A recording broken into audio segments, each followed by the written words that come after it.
Le monde numérique au futur, c'est quand même quelque chose qui va prolonger ce qu'on a déjà connu. Alors on a connu l'Internet. L'Internet d'abord c'était des pages web. Maintenant c'est un réseau de personnes avec les réseaux sociaux. Et pour moi l'Internet au futur, ce qui est la révolution en cours et qu'on commence à voir, c'est ce qu'on appelle l'Internet des objets. Alors qu'est-ce que c'est que l'Internet des objets? Aujourd'hui, on connaît les objets connectés. Vous avez des balances connectées, des drones connectés, des véhicules connectés, des lunettes connectées. Et donc chacun de ces objets, pour l'instant, est relié à une application, un service. Imaginez, dans le passé, chaque page web vivant dans son coin. Ce n'est pas l'Internet, une page web. Ce qui a fait l'Internet d'aujourd'hui, c'est des milliers de services qui se renvoient des informations les uns aux autres. Et ce qui va caractériser l'Internet au futur, c'est qu'en plus de l'Internet des pages web, de l'Internet des personnes, des gens, il y aura l'Internet des objets.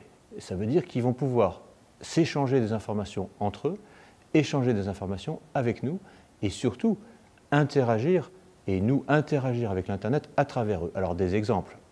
Un exemple que je donne souvent, c'est, on a dans toutes les pièces et ici on en a un ici, c'est un extincteur. Un extincteur aujourd'hui vous l'utilisez et on vous dit attention avant d'utiliser cet extincteur, vous appelez les pompiers, sinon personne ne viendra vous aider. L'objet connecté extincteur, il a un capteur de pression. Quand vous vous en servez, automatiquement, il se dit « tiens, il y a quelqu'un qui s'en sert ». Il appelle les pompiers et en même temps, il allume la webcam qu'il a aussi à l'intérieur. Et du coup, le pompier, il sait qu'il y a un feu et en plus, il voit ce que vous faites et il peut vous aider, vous donner des consignes et vous guider. Ça change complètement parce que l'objet extincteur existe depuis longtemps, est utilisé par des tas de gens, a une fonction et demain, il sera connecté et relié à des services. Donc multiplier ça par 100, 1000, des milliards, on parle de 1000 milliards d'objets connectés dans chaque maison, des dizaines, le frigo, les ampoules électriques, les volets roulants, les alarmes, plus des choses plus ludiques, et puis dans l'entreprise, dans la ville, les parcs-mètres, etc. Tout ça faisant un réseau d'objets.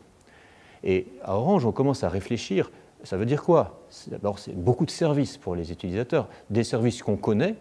Vous prenez un stylo, vous écrivez avec. Bon, aujourd'hui, vous devez retaper ça sur ordinateur. Demain, l'objet connecté stylo enverra directement ce que vous écrivez sur votre traitement de texte. Donc ce sont des usages nouveaux. Et puis, on commence à réfléchir aux enjeux. Des enjeux de sécurité. Évidemment, on ne veut pas que l'extincteur se déclenche tout seul. Donc on ne veut pas qu'un hacker puisse rentrer et faire en sorte que l'extincteur puisse se déclencher tout seul ou allumer la caméra pour vous espionner. Donc, on a à la fois un immense potentiel d'applications, de services totalement nouveaux, en plus de tous ceux qu'on connaît sur le web. Et on a aussi des tas d'enjeux techniques sur lesquels nous travaillons, la sécurité, la protection des données, la manière dont tous ces objets vont se parler entre eux, parce qu'on n'a pas de langue pour permettre aux objets de communiquer. Et donc ça, on y travaille, on fait des prototypes et on teste ça avec des villes dans le cadre de villes connectées. On teste ça avec des clients aussi dans le cadre de projets de recherche. Et puis on se projette aussi encore plus loin. Parce que quand ces objets, au début, ils sont bêtes, ils parlent, ils échangent, je suis un extincteur, j'ai besoin d'appeler les pompiers, ce n'est pas très intelligent.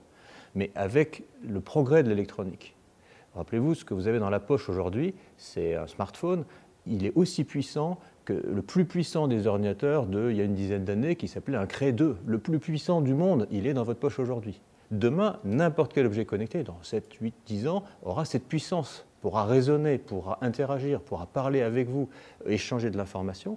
Et du coup, ça pose une question intéressante d'un point de vue sociologique, c'est les objets deviennent une personnalité. Vous allez avoir des relations émotionnelles. On l'a déjà avec son smartphone, on l'utilise 150 fois par jour en moyenne dans un pays développé.